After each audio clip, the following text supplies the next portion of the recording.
एक समय की बात है, एक गांव में एक गरीब मछुआरा और उसकी पत्नी रहते थे। मछुआरा हर दिन समुद्र में मछलियां पकड़ने जाता था। एक दिन उसने अपने जाल में एक सुनहरी मछली पकड़ी। जैसे ही उसने मछली को निकाला, वह आश्चर्यचकित रह गया क्योंकि मछली ने बोलना शुरू कर दिया। सुनहरी मछली ने मछुआरे से कहा, मुझे वापस समुद्र में छोड़ दो, मैं तुम्हें एक वरदान दूंगी। मछुआरा दयालु था।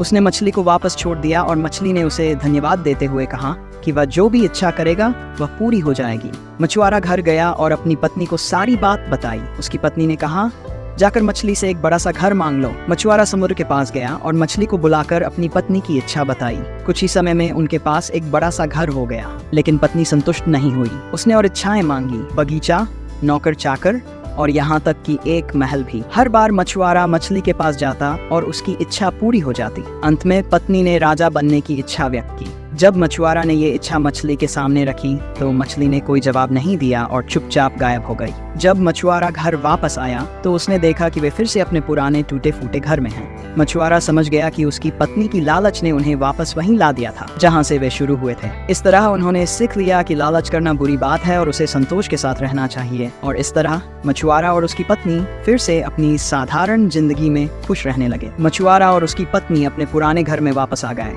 उनकी जिंदगी पहले जैसी साधारण और शांतिपूर्ण हो गई। अब मछुआरा हर दिन समुद्र में मछलियां पकड़ने जाता और अपनी पत्नी के साथ खुशी खुशी जीवन यापन करता। एक दिन जब मछुआरा समुद्र किनारे बैठा हुआ था, उसे वही सुनहरी मछली फिर से दिखी। मछली ने मुस्कुराते हुए कहा, तुमने अपनी गलती से सीख ली है और संतोष के साथ जी रहे हो, इसलिए मैं तुम्हें एक और मौका देना चाहती हूँ। मछुआरा ने मछली से कहा, मुझे किसी भी वरदान की आवश्यकता नहीं है। अब मैंने समझ लिया है कि सच्ची खुशी संतोष में है। मछली ने मछुआरे की बात सुनी और उसे उसकी सादगी और ईमानदारी के लिए सम्मानित किया। मछली ने कहा, तुम्हारी सादगी और ईमानदारी के लिए मैं तुम्हें आशीर्वाद देती हूँ। तुम्हारी जिंदगी में अब कभी भी किसी चीज की कमी नहीं होगी। मछुआरा धन्यवाद कहकर वापस अपने घर आया और अपनी पत्नी को सारी बात बताई। इसके बाद उनकी जिंदगी में सुख और शांति बनी रही। वे दोनों अपनी मेहनत से जो भी कमाते उससे संतुष्ट रहते और अपनी जिंदगी में खुश रहते। गांव के लोग भी मछुआरे और उसकी पत्नी की कहानी सुनकर संतोष और सादगी का महत्व समझने लगे।